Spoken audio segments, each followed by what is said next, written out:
إنا أرسلناك بالحق بشيرا ونذيرا ولا تسأل عن أصحاب الجحيم۔ ترجمہ: اے حبیب، بے شک ہم نے تمہیں حق کے ساتھ خوشخبری دینے والا اور ڈر کی خبریں دینے والا بنا کر بھیجا، اور آپ سے جہنمیوں کے بارے میں سوال نہیں کیا جائے گا۔ ارسلناک، ہم نے آپ کو بھیجا۔ حضور پر نور صلی اللہ تعالی علیہ وسلم جنت کی خوشخبری دینے والے اور دوزخ سے ڈرانے کی خبریں دینے والے ہیں۔ آپ صلی اللہ تعالی علیہ وسلم کی تبلیغ کے باوجود اگر کوئی جہنم کی راہ جاتا ہے تو اس کے متعلق آپ صلی اللہ تعالی علیہ وآلہ وسلم سے سوال نہ ہوگا کہ وہ کیوں ایمان نہ لایا، اس لیے کہ آپ صلی اللہ تعالی علیہ وآلہ وسلم نے اپنا فرض تبلیغ پورے طور پر ادا فرما دیا۔ وَلَن تَرْضَىٰ عَنكَ الْيَهُودُ وَلَا النَّصَارَىٰ حَتَّىٰ تَتَّبِعَ مِلَّتَهُمْ قُلْ إِنَّ هُدَى اللَّهِ هُوَ الْهُدَىٰ وَلَئِنِ اتَّبَعْتَ أَهْوَاءَهُم بَعْدَ الَّذِي جَاءَكَ مِنَ الْعِلْمِ مَا لَكَ مِنَ اللَّهِ مِن وَلِيٍّ وَلَا نَصِيرٍ۔ ترجمہ: اور یہودی اور عیسائی ہرگز آپ سے راضی نہ ہوں گے جب تک آپ ان کے دین کی پیروی نہ کر لیں۔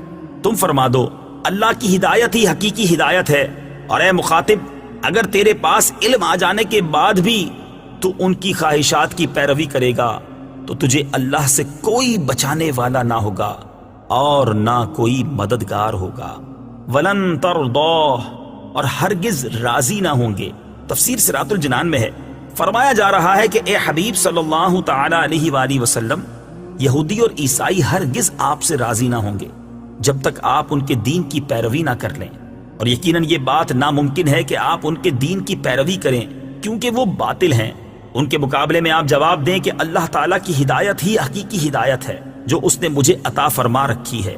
اس آیت سے یہ بھی سمجھ آتا ہے کہ کفار بحیثیت مجموعی مسلمانوں سے کبھی راضی نہیں ہو سکتے، اگرچہ ظاہری طور پر کبھی حالات مختلف ہو جائیں۔ افسوس کہ ہزاروں تجربات کے بعد بھی مسلمان سبق نہیں سیکھتے۔ وَلَئِنِ اتَّبَعْتَ، اور اگر تم نے پیروی کی، تفسیر صراط الجنان میں ہے، یہ خطاب امت محمدیہ کو ہے کہ جب تم نے جان لیا کہ سید الانبیاء صلی اللہ تعالی علیہ وآلہ وسلم تمہارے پاس حق کو ہدایت لائے تو تم ہرگز کفار کی خواہشوں کی پیروی نہ کرنا، اگر ایسا کیا تو تمہیں کوئی عذاب الہی سے بچانے والا نہیں۔ الذين آتيناهم الكتاب يتلونه حق تلاوته أولئك يؤمنون به ومن يكفر به فأولئك هم الخاسرون۔ ترجمہ: وہ لوگ جنہیں ہم نے کتاب دی ہے تو وہ اس کی تلاوت کرتے ہیں جیسا تلاوت کرنے کا حق ہے، یہی لوگ اس پر ایمان رکھتے ہیں، اور جو اس کا انکار کریں تو وہی نقصان اٹھانے والے ہیں۔ یتلونہ، وہ اس کی تلاوت کرتے ہیں۔ تفسیر صراط الجنان میں ہے، حضرت عبداللہ ابن عباس رضی اللہ تعالی عنہما نے فرمایا، یہ آیت ان لوگوں کے متعلق نازل ہوئی جو حضرت جعفر بن ابی طالب رضی اللہ تعالیٰ عنہ کے ساتھ بارگاہ رسالت میں حاضر ہوئے تھے۔ ان کی تعداد 40 تھی، 32 اہل حبشہ اور 8 شامی راہب تھے۔ ان میں بحیرہ راہب بھی تھے جنہوں نے بچپن میں سفر شام میں نبی کریم صلی اللہ تعالی علیہ وآلہ وسلم کو پہچانا تھا۔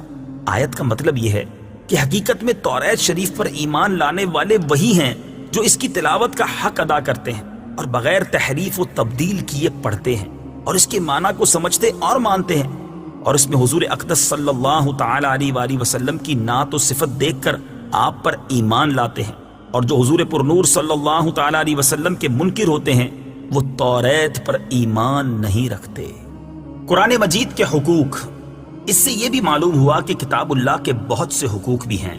قرآن کا حق یہ ہے کہ اس کی تعظیم کی جائے، اس سے محبت کی جائے، اس کی تلاوت کی جائے، اسے سمجھا جائے، اس پر ایمان رکھا جائے، اس پر عمل کیا جائے اور اسے دوسروں تک پہنچایا جائے۔ ترغیب کے لیے یہاں ہم تلاوت قرآن کے چند ظاہری اور باطنی آداب ذکر کرتے ہیں تاکہ مسلمان قرآن عظیم کی اس طرح تلاوت کریں جیسا تلاوت کرنے کا حق ہے۔ تلاوت قرآن کے ظاہری آداب۔ قرآن مجید کی تلاوت کرنے والے کو ان 6 ظاہری چیزوں کا خیال رکھنا چاہیے۔ نمبر 1، باوضو ہو کر، قبلہ رو ہو کر، مؤدب ہو کر اور عجز و انکساری کے ساتھ بیٹھے۔ نمبر 2، آہستہ پڑھے اور اس کے معانی میں غور و فکر کرے۔ تلاوت قرآن کرنے میں جلد بازی سے کام نہ لے۔ نمبر 3، دوران تلاوت رونا بھی چاہیے اور اگر رونا نہ آئے تو رونے جیسی شکل بنا لے۔ نمبر 4، ہر آیت کی تلاوت کا حق بجا لائے۔ نمبر 5، اگر قرات سے ریاکاری کا اندیشہ ہو یا کسی کی نماز میں خلل پڑتا ہو تو آہستہ آہستہ تلاوت کرے۔ نمبر 6، جہاں تک ممکن ہو قرآن پاک کو خوش الہانی کے ساتھ پڑھے۔ تلاوت قرآن کے باطنی آداب۔ قرآن کریم کی تلاوت کرنے والے کو ان 6 باطنی چیزوں کا بھی خیال رکھنا چاہیے۔ نمبر 1، قرآن مجید کی عظمت دل میں بٹھائے۔ نمبر 2، قرآن مجید پڑھنے سے پہلے اللہ تعالیٰ کی عظمت دل میں بٹھائے اور خیال کرے کہ یہ کس عظیم ذات کا کلام ہے اور میں کس بھاری کام کے لیے بیٹھا ہوں۔ نمبر 3، قرآن کریم کی تلاوت کرتے وقت دل کو حاضر رکھے، ادھر ادھر خیال نہ کرے، برے خیالات سے دل کو آلودہ نہ کرے اور جو بے خیالی میں پڑھ چکا اسے از سر نو توجہ سے پڑھے۔ نمبر 4، ہر حکم کے معنی میں غور و فکر کرے، اگر سمجھ میں نہ آئے تو اسے بار بار پڑھے اور اگر کسی آیت کے پڑھنے سے لذت محسوس ہو تو اسے پھر پڑھے کہ یہ دوبارہ پڑھنا زیادہ تلاوت کرنے سے بہتر ہے۔ نمبر 5، جس طرح آیات کا مضمون تبدیل ہوتا رہے اسی طرح مضمون کے مطابق دل کی کیفیت بھی بدلتی رہے اور قرآن کے رنگ میں رنگتی جائے۔ نمبر 6، قرآن مجید کی تلاوت اس طرح کرے کہ گویا یہ قرآن اللہ تعالیٰ کی بارگاہ سے سن رہا ہے اور خیال کرے کہ ابھی اس ذات کی جانب سے سن رہا ہوں۔